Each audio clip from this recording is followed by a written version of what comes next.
Құрметті әріптестер, өте қажет заң, я думаю, важность этого закона мы все понимаем.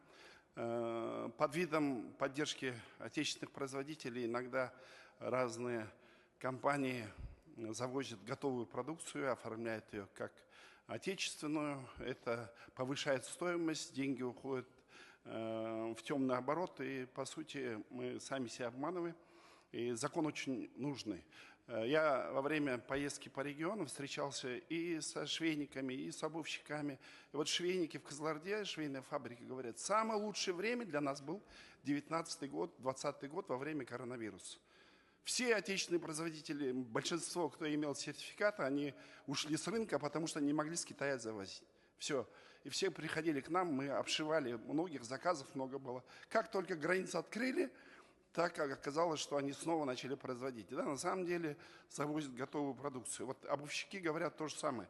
Недавно я встречался с обувщиками, вот в Астане есть обувная фабрика, он говорит, дали информацию по зеркальному анализу информации. Вот Китай в 2023 году завезли обуви готовые на 1 миллиард 620 миллионов долларов. Официально через нашу таможню оформили 246 миллионов. И наоборот, посмотрите, заготовка для обуви, то есть полуфабрикаты, да?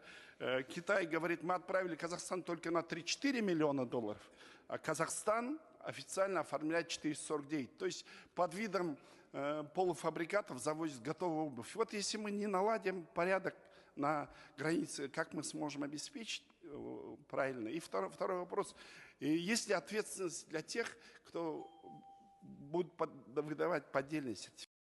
Да, в новом законе. Вот разработчики и Министерство промышленности. Ну, хорошо, начну. Ну, по поводу контроля на границе. Ну, наверное, соответствующие органы Минфина ответят на этот вопрос. Я не могу сейчас точно какие-то цифры привести. То, что касается ответственности, на сегодняшний день предусмотрена ответственность и экспертов, и Национальной палаты предпринимателей по выдаче СТКЗ-сертификатов и экспортных сертификатов. По индустриальным сертификатам в КоАПе никакой ответственности у них не предусмотрено. Ну, на сегодняшний день вот такая ситуация. Так, Министерство промышленности и строительства, пожалуйста. Спасибо большое за вопрос. Что касательно того кейса, о котором вы говорите, в частности, вот легкой промышленности и тех моментов, на самом деле вот технологические операции, они нам позволят минимизировать данные, то есть наше стремление привести это к нулю. И на первом этапе мы рассчитываем только за счет технологических операций обеспечить подтверждение именно самого производства. Теперь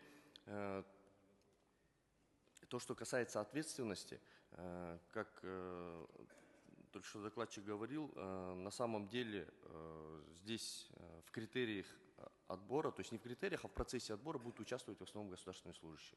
Государственным служащим, вы знаете, у нас действующим законодательством определены ряд мер ответственности, в том числе начиная от административной, дисциплинарной и уголовной ответственности, что, к сожалению, не применялось к ранее действующей системе. И за счет чего, то есть субъекты открывали и закрывали, и, то есть могли спокойно дальше продолжать свою деятельность. То есть вот это вот своего рода ужесточение. Спасибо.